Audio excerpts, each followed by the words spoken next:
In preparation for the upcoming season, I'm doing profiles on each one of the Magic players to get a better understanding of who they are and what they're going to bring to the team this year. Basically, I'm doing a scouting report in which I start off with some intel on where they were born and where they played prior to coming to the Magic. Then I go over last year's stats, and finally, I go over the film to make sure that the stats make sense. This video is going to be on 2023 Rookie of the Year and 2024 All-Star Paolo Banchero. This is the Orlando Magic Nation, your source for all things Orlando Magic on YouTube. For Magic fans, by a Magic fan. I'm Edwin Valentin, and I want to thank you very much for clicking on this video and spending a little bit of time talking Magic with me. You got to do the normal YouTube thing, so share, like, drop a comment below on the type of season you think Paolo is going to have. And if you're one to do so, hit that subscribe so you don't miss out on any content that I produce. So let's get started with a little bit of intel on Paolo Banchero. He is a power forward. He shoots predominantly with his right hand, 6'10", 250 pounds of man. He was born on November 12th, 2002 in Seattle, Washington. For his 1 year of university, he went to Duke. In his 39 games at Duke, he averaged about 17 points, 8 rebounds, 3 assists, and 2 stocks per game. After his 1 year at Duke, he entered the 2022 NBA draft and was the #1 overall selection in the draft by the Orlando Magic. In his 3 years so far, he has played 198 games, averaged about 22 points, 7 rebounds, 5 assists, and 1 stock per game. Now, if we dig a little bit deeper into his stats from last year, obviously he had the oblique injury last year, which took a big chunk of his time. And he started the season with reckless abandon. We're going to see it in the video. In his stats for last year, in the 46 games, he averaged about 34 minutes, 26 points, about 8 rebounds, 5 assists, and 1 stock per game. The second row there are his stats per 100 possessions. If we look at the advanced stats, the offensive rating while he was on the court for the Magic was 109.1, and the defensive rating for the Magic while he was on the court was 109.6 for a negative net rating of negative 0.06. Like a lot of Magic players last year, because of the deficiencies we had on offense, many of our players ended up in negative net ratings. So these are not personal stats, the net ratings, they are team stats. But as you see, even with such an impact that Paolo has offensively, it just wasn't enough to get him a positive net rating. So those are the type of things that, again, if we can flip that and he can have a +5, a +6, a +4 net rating, that again is going to help with a lot of these MVP and all NBA conversations. The section at the bottom is from the website Cleaning the Glass, and what they do is they rank people's stats into different percentiles per position group. So Paolo, he's as a power forward, he's lumped into the power forward and centers classified as bigs. So in the big category, he has a usage in the 99th percentile at 34.3%. Obviously, him and Franz were the hub of the Magic offense, especially when each one of the player wasn't playing. So when Paolo came back from injury, Franz was still out. So Paolo just took the lion's share of all the usage. And the same when Paolo went out, Franz did the same. So 99th percentile of all bigs in usage. Now his point per shot attempt, it was at 111.3 in the 27th percentile. That's the efficiency that we're talking about. That's what he needs to get better at. So he shot. You'll see in the film that he shot a lot of mid-range jumpers. Now he has a pretty good shot. He has good form. He just needs to get a little more on balance at times. So we'll go over that in the film, but he needs to get more efficient, and you're going to hear that word a lot in this video, so buckle up, so that his stats get better and all the different metrics will be able to show that he's had an increased level of efficiency. And then again, the narrative starts about how he's an MVP candidate and an all-NBA player. His assist percentage is at the 98th percentile at 26.3%. That shows, again, that he is the hub. So all the gravity comes towards him when he has the ball, and he just sprays the ball out to his shooters or the cutters. So you'll see that in the film, which puts his assist to usage ratio at 0.77, which is in the 62nd percentile for bigs. And lastly, the turnover percentage isn't so bad, but we will go over a few of his turnovers on the film at 10.9% in the 72nd percentile. Now, if we go over the team efficiency in 4 factors, if you haven't seen any of my previous player profiles, I'll give you a quick explanation on what the 4 factors are. Obviously, to play professional basketball, you got to be really tall. You have to have very good hand-eye coordination. You have to be very agile, be very athletic. When it comes to the stats, there's really only 4 factors that contextualize an NBA game. First, what kind of shots are you getting? And if you're getting efficient shots where you're able to make them at a high clip, that's what the effective field goal percentage is looking at. Whether you're giving away possession throughout your offensive possessions, that's what the turnover percentage is looking at. Whether you're controlling the rebounding on offense, if you miss a shot, are you getting that rebound? And on defense, are you keeping the other team from getting their own offensive rebounds? That's what the offensive rebounding percentage is looking for. And are you getting extra points at the free throw line? That's what the free throw rate is looking at as well. So those are the 4 factors. Now, technically, you're looking at them on offense and defense. So realistically, it's 8 factors. So now if we look at his 4 factors, that first section there where it says diff, he's in the 52nd percentile at 1.1. That's the difference between the points per 100 possessions on offense and on defense. So on offense, he had 110.2 points per 100 possessions, which puts him in the 28th percentile of bigs. The effective field goal percentage for the Magic while he was on the court on offense was 51.3%, which is the 19th percentile for bigs. The turnover percentage, 14%, was in the 63rd percentile. The offensive rebounding percentage, 27.4%, was in the 41st percentile. And the free throw rate was a 22.8 in the 94th percentile. So if we just look quickly at that, we can see that the team didn't shoot well. And oddly, while he was on the court, they didn't grab as many of the offensive rebounds as they do when Goga or Wendell is on the court. But they didn't turn the ball over as much, which is good to see. And lastly, they definitely get to the free throw line. His shooting fouls is one of the best in the NBA, so he gets to the line a lot, which helps the team overall. Now, if we look at the defensive end, the points per 100 possessions was 111.3 in the 81st percentile. Effective field goal percentage was 53.9%, which is the 64th percentile. The Magic's defense wasn't predicated on holding teams' field goal percentage down. Their defense was predicated on taking the ball away and getting blocks. So that's pretty indicative to their defense. Now, the turnover percentage, like I mentioned, that's what the Magic thrived in, 16.1% in the 83rd percentile. The offensive rebounding percentage at 26.9%, which puts them in the 73rd percentile. That means that they kept the other team from grabbing their offensive boards. And lastly, the free throw rate, just like all the other Magic players, was a very high number in the 12th percentile at 22 as well. So the Magic defense fouled a lot. That was just what they were. They were very handsy. They were very aggressive, and that just put teams on the free throw line. So hopefully this year they can start being aggressive without fouling. Now, if we go through the stats in which he excelled at this past year, I put, just like with Franz, I put all the areas in which he was over 50% on, just to kind of give a broader scope of what he excels at. So in isolation, which unfortunately there was way too much of in the Magic offense last year, he was in the 70th percentile with 0.97 points per possession.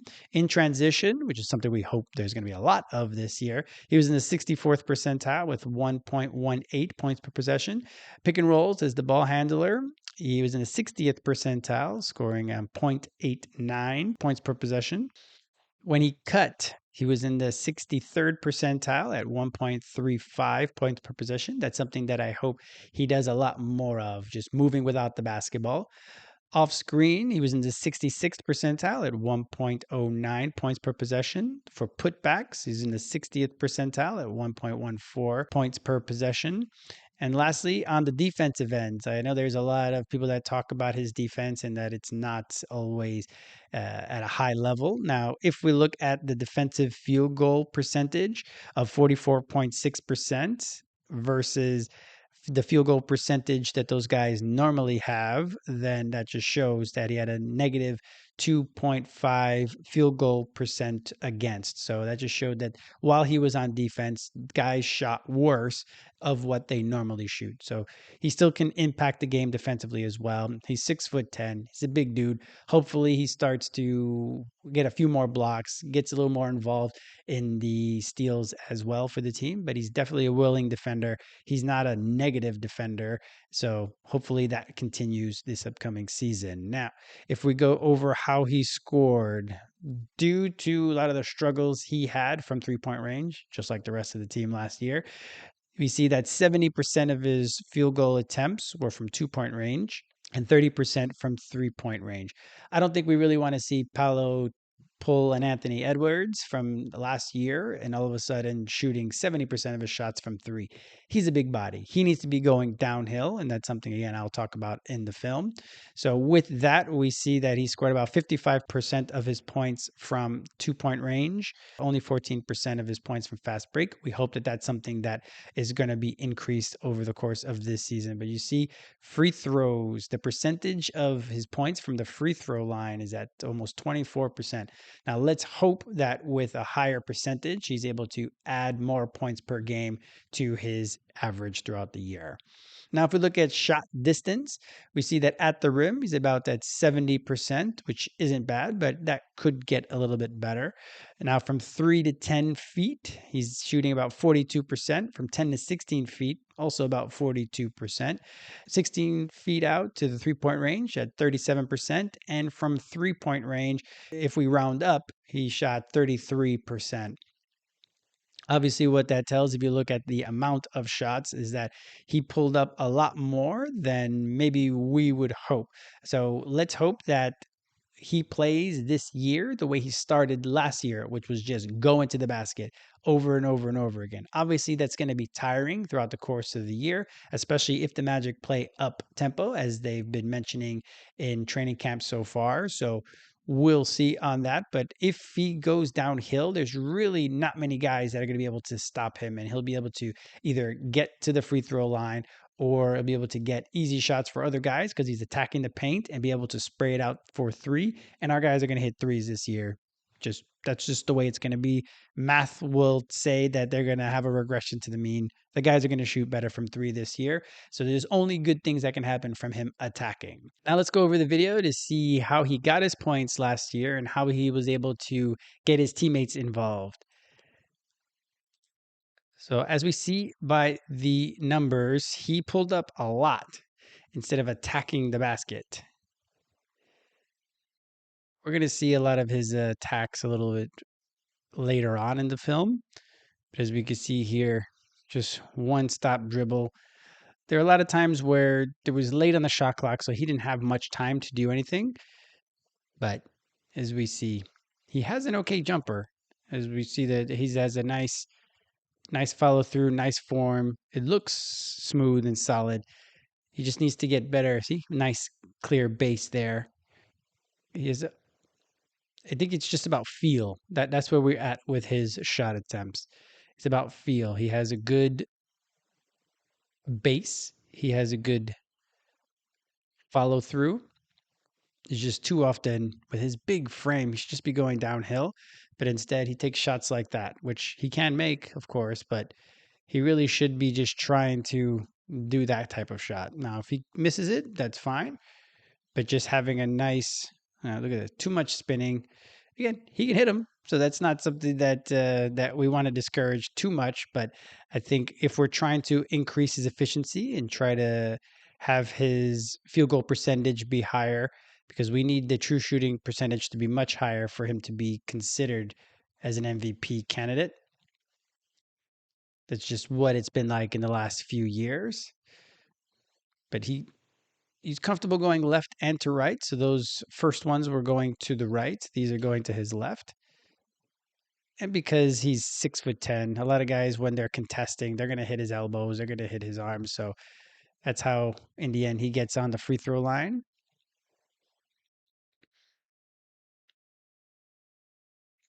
I just feel a little bit that he needs to make sure, well, not a little bit, a lot of it, that he needs to be attacking more. Now here he's settling a lot. Now that's not just because it's because the defense is actually, as we see, all eyes are on him. Everyone's in the paint basically, so he has to shoot over that. So hopefully, with the increased space we have with the 3 point shooting increase and the increase in volume and the increase in percentage, he's going to have a little bit more space in the middle of the court to be able to just rise up as long as he's balanced, like that shot there. Same thing, nice and balanced. Hits that one. So again, if he's going to take these shots, which they're not bad shots, and it's good to keep the defense honest, then he just needs to be balanced as possible. See these fadeaways? Again, he can make them, but they're not balanced. And we're looking to have his field goal percentage jump up to definitely over 50%.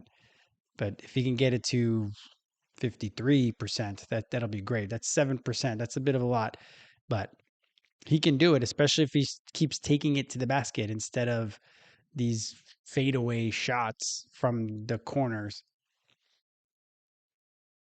But he does have a nice baseline jumper. So it's while you're watching the game, you sit there and you're like, oh, okay, well that's a pretty good shot, especially when they're like he's double teamed. So anytime he even when he turns the corner, you see there's a lot of the times two guys meeting him because you can kind of always gauge what he's going to do, especially when you saw his jump stop.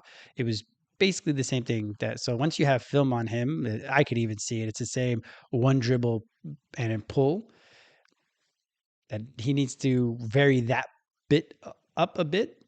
He needs to be able to maybe hit two dribbles and then and then elevate. But especially if it's going to be one on one, it's rarely one on one with Paolo. It's always someone shading over. So here's the other defender to come.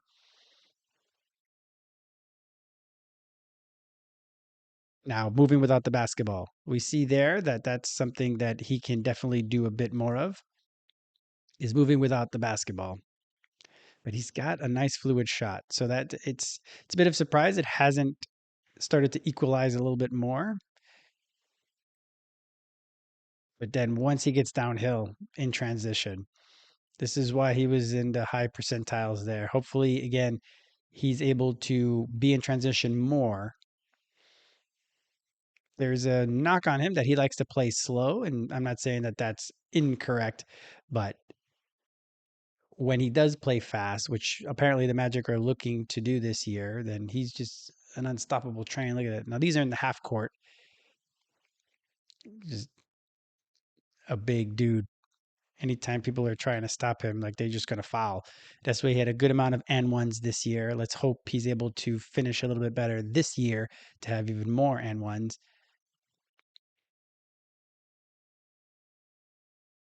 It's a bit unfair the size that he has, and when these smaller guys get on him, there's just nothing they can do. Look at this poor guy. Whoa. That's what I'm saying.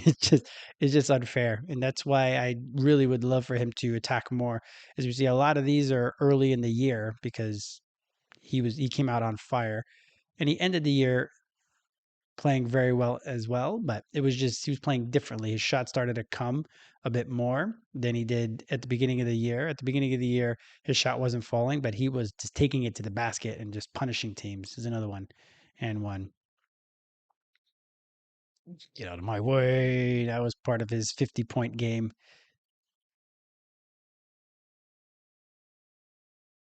Another one. These guys just couldn't stop him. It was just the guys were just getting hurt trying to get in front of him. Now, if we get this type of aggression throughout the relentlessness, I think is what the word I would use. If he doesn't relent and just plays with that passion, and if he doesn't need to play 34 minutes a game because the team is a bit deeper this year, that hopefully if he plays 30 minutes a game but plays with this relentlessness where he just attacks, then I think it's just going to be beneficial for the entire team. to be beneficial for him. He's going to have better stats. The team is going to win, which is going to help his All NBA and MVP candidacy to just play like that. Now, that could be taxing and tiring throughout the year. So I'm not saying that he's a robot and he just needs to keep attacking, attacking, attacking. But if he's able to rest at different points throughout the season, then I think that he'll be able to continued that aggression. And I don't know if it was just that long break after getting injured 5 games into last season that then when he came back, maybe he was a bit unsure of his body at the beginning, and that's why he wasn't attacking nearly as much. By the end of the season, it seems that he felt more like himself, but I was watching it. So maybe that is the case. So coming into this year, going back to his original off-season conditioning, maybe will help him stay healthy this year. Won't have that overuse injury. So let's see how that goes this year. But if he's able to move without the basketball, that's what this upcoming clip is. It's moving without the basketball. As we saw in all those other ones, it's him on the ball, him just trying to solve the puzzle of the other defense when they're bringing in a second person or they're hedging a second person, and then he just ends up taking the shot. Sometimes because his teammates put him in an awkward position. They have the ball, they do something with 3 or 4 seconds, and then they got nothing, so they pass it to Paolo and or Franz, and then with 3 seconds left in the shot clock, they just have to pull. So shot selection as well as the way the offense is flowing. So guys are constantly in motion. Hopefully, those are things that happen this year so that it'll be able to free Paolo and Franz up to be able to really score more efficiently. So moving without the basketball, cutting, as we saw, he has a pretty good percentile in the NBA when it came to cutting. So running without the basketball, easy points, easy shots, efficiency. That's what basically we're going to need from him this year, especially if we have championship aspirations. Posting up little guys, moving without the basketball, shooting from the corners. That's something that he has to get better at, not just frequency, but also his percentage. So, yeah, here we go. Shooting threes. Obviously, at 33%, if you round up, isn't great, isn't where he would like it, I'm sure. But I think shooting from the corner more, he likes his baseline jumpers when he's on the move. So him just kind of catch and shooting, I think, is something that has been a bit more of a challenge for him that hopefully he's been able to work through this off season because Desmond's going to take some gravity. Franz is going to take some gravity. So hopefully that just means that there will be more space for Paolo to operate and be able to hit those threes. They still come out at him even when he only shoots 33%. Now it sometimes is a soft close just so that there's a hand in his face. But as we see that they're not really coming out and hard showing. There's normally a guy with him. Oop, that one was a good show, but he still hits that one over a 7 footer. That might have helped out. He's got to get a bit more arc on his shot. See, like that one is a nice one. Him and Franz, their 3 pointers at times could be a bit flat. So this one, whoops, they forgot about him. Boom. Another one. Whoop, that one, less boom.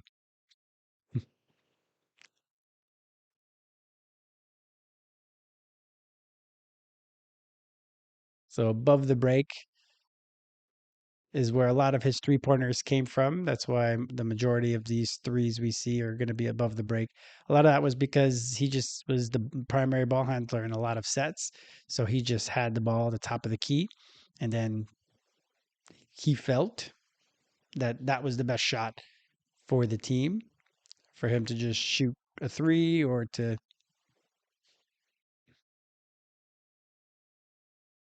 miss a three, shoot a three.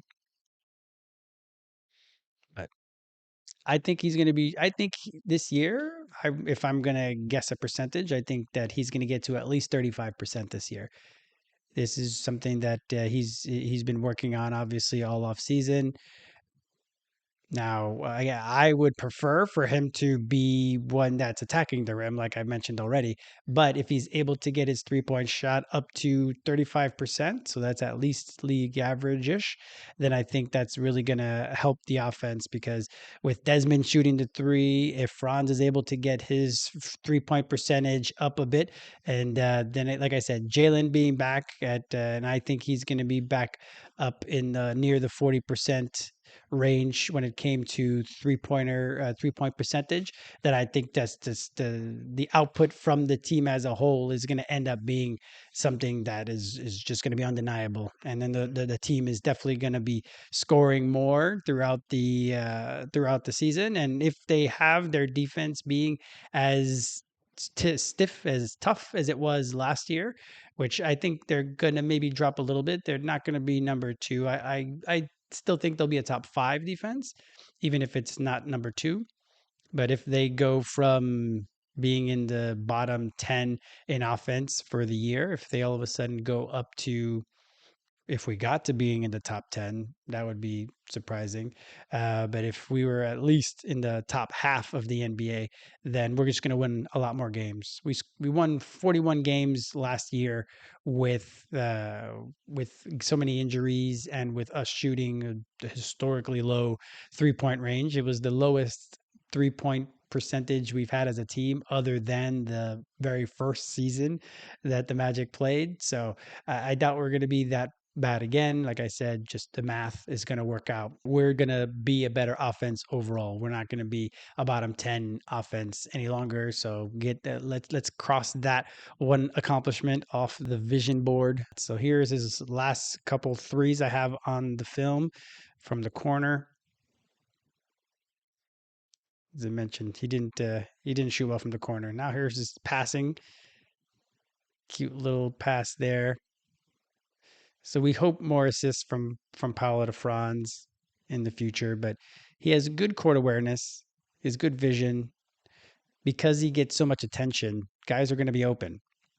So it's just about making sure he makes the right read. As we'll see later on, he has some of his turnovers are from not seeing the help defense come or not reading the defense in the right way. But more often than not, he is making the right play. I like this little side pass he does here to Wendell, and he does another one to Wendell. And because he gets so much attention, it's just should be an easy play. That's where sometimes it can be frustrating watching our offense. Nice pass, especially if we're going to play fast pace. He's going to need to make a lot of outlets from rebounds instead of walking it up. But that's sometimes what gets frustrating when you're watching the Magic play, especially on offense, when he's taking up so much space or taking up so much attention that the other guys, they're not moving, they're not cutting. That's where you're just wondering why aren't there more plays in which there's just a set cut or another cut, two cuts. See, guys are just standing around. Now when they cut, then you see even a cut there got the guy open. That's what I mean. Like a lot of times I talk about aggression. Being aggressive doesn't have to mean that you're aggressive to attack the rim either. That just means that you're attacking the paint, which is just going to open things up for your teammates. That was a nice pass right in the window. Like I talked about before, getting the ball to guys in their shooting pocket so that they don't have to catch it in different places. That's something that was difficult for some of the passers last year. See, that one's a little up, but it's still not too bad. That's what having a true point will do. They know where to get the ball to you so that it makes your shot a lot easier. So hopefully that's something that Tyus is really going to bring. Desmond isn't a true point. He makes the right plays. And if you go back to his player profile, he does a lot of the passes. I see right in the shooting range. A lot of Desmond's passes are just the right plays, just making it and not doing anything too special. But with Tyus, if you saw his player profile, his is more about getting the ball exactly where you want it and how you want it. So if you're one that needs to get the ball with force so it hits your pocket and you go in to the shot, He'll get you that way. Here you saw a couple passes from Paolo were like loopy passes. So if that's the type of pass that you need for you to hit the shot, it's a bit harder. You're only going to be, it's only if you're wide open that they can loop it like that. And that happened a lot because Paolo would absorb so much gravity. How you get the pass to the shooter is important. So we kind of last year took that, I think, a bit for granted as a team. So now getting a point guard, getting a true point guard in Tyus is going to be just make things so much easier for the shooters because they're going to get the ball ready to be able to launch. Now, if we look at some of his rebounding, Paulo, as you see, has he's a guy that plays inside the arc. He has a lot of rebounds that are available to him. A lot of times with our bigs, they get switched out, so they have to really have to crash from the 3 point line. But Paulo oftentimes is available for these rebounds. And again, with his height and his strength, you see he competes for these rebounds, making sure that he puts a body on a guy and he's able to contest and still be able to get the basket ball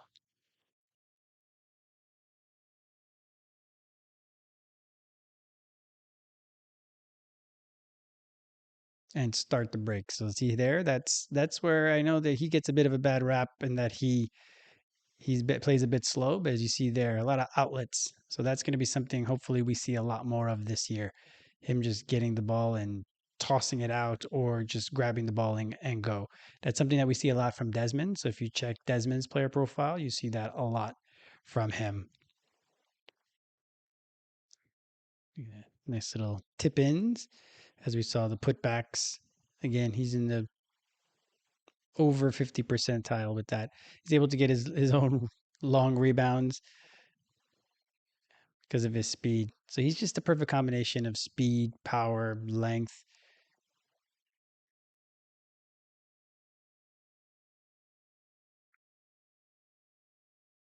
So he had last year. I don't think he ended up with gaudy numbers from rebounds in the rebounding category, but we see he's able to even contest and get the basket as well. So they think that they can attack him because there's a rap on him that he's not a good defender. But we know he can be a good defender if he continues to focus on that end as well. But because of all the offensive responsibility, it just is a bit fair to just assume he's going to be able to be perfect on both. But hopefully, with a little bit less offensive responsibility now, he can put some attention, a bit more attention on the defensive end as well. So here are some of his turnovers as we see just too strong. I talked about all that power that he has.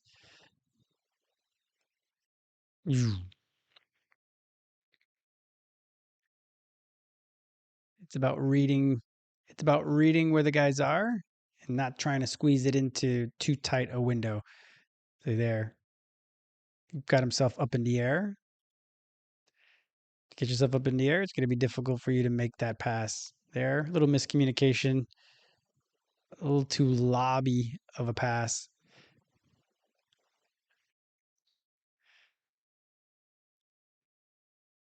Again, getting yourself up in the air and trying to pass, it's not going to work out.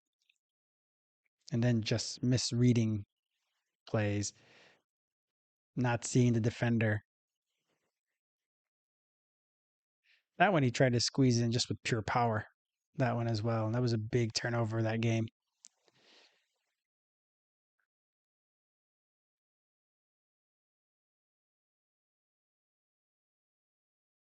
Now, not reading the help defender, I think, is another thing that he really needs to help or he needs to develop over the course of this year.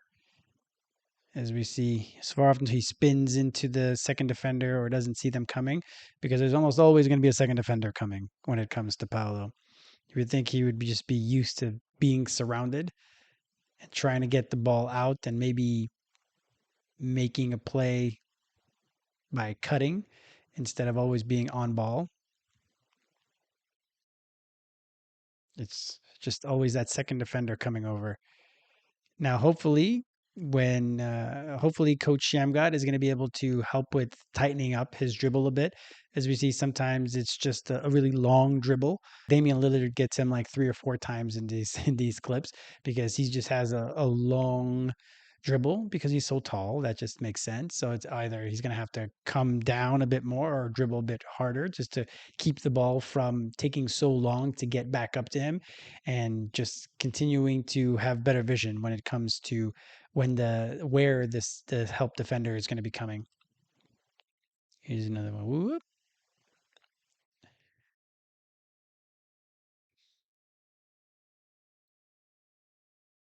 That also just goes to show how often he was just under pressure at all times, and he was still able to score as many points as he did. You see, just dribbling mistakes there. This one also kind of just goes away from him. Yeah, Damian Lillard is able to poke it a lot. He's a little guy, so let's tighten up those handles.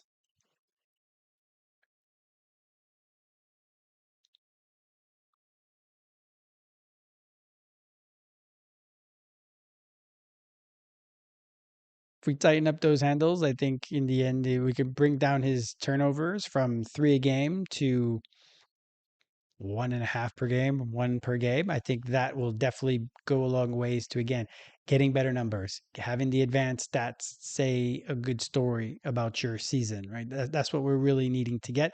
It's the narrative. Once we get the narrative going, then it's going to be something that it's like a freight train. It's really hard for it to stop. And that's the film on Paulo. So Paulo's role in this team is going to be the 3 level scorer. He's going to be the one to absorb all the gravity and all the eyes and be able to continue to make plays for his team. Paulo is our all-star. He is the person that is going to get most of the scrutiny and the praise throughout the course of the season because he's our star.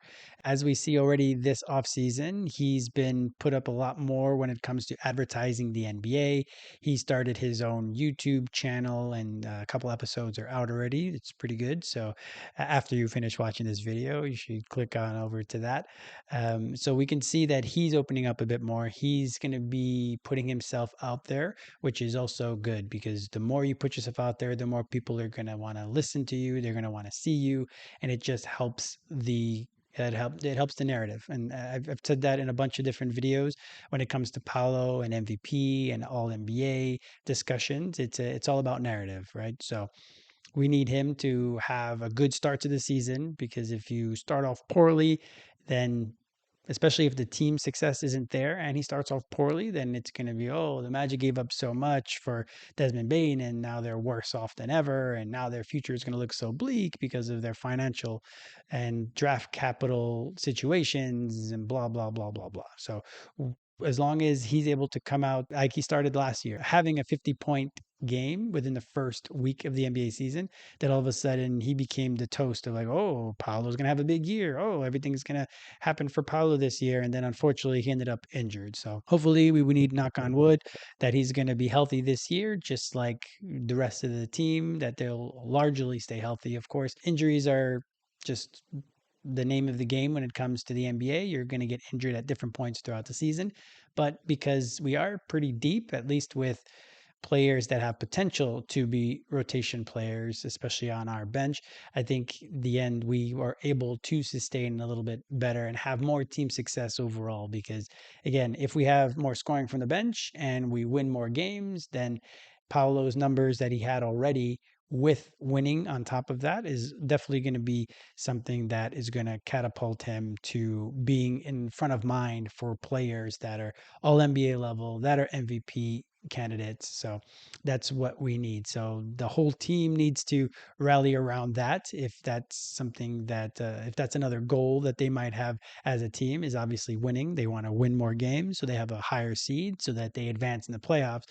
a secondary thing from that will be all the accolades that are going to come from that. So we might have a sixth man of the year candidate. We might have a most improved player candidate from this team. We might have coach of the year. We might have all NBA guys, all stars, and an MVP. So Paolo makes winning plays. He just has to do it a bit more efficiently. All right. So if it's a drinking game and you're hitting it every time I say efficiency, then there, take another and another. So make sure that he needs to make sure that he is doing that at a better clip, because once he does that, then the sky's the limit. Then he could score 30 points a game. And all of a sudden, we'll be an offensive juggernaut. You never know. So, it's the beginning of the season. So hope springs eternal. We'll see what we're able to do this season, and we'll see what kind of season Paolo has. So drop a comment below. Let me know what kind of season Paolo is going to have, and if you think he's going to be in the MVP conversation this year. And do the normal YouTube things like share, comment, and if you want to do so, hit that subscribe so you don't miss out on any content that I produce. I want to thank you for clicking on this video and spending a little bit of time talking magic with me. I hope you're having a great day.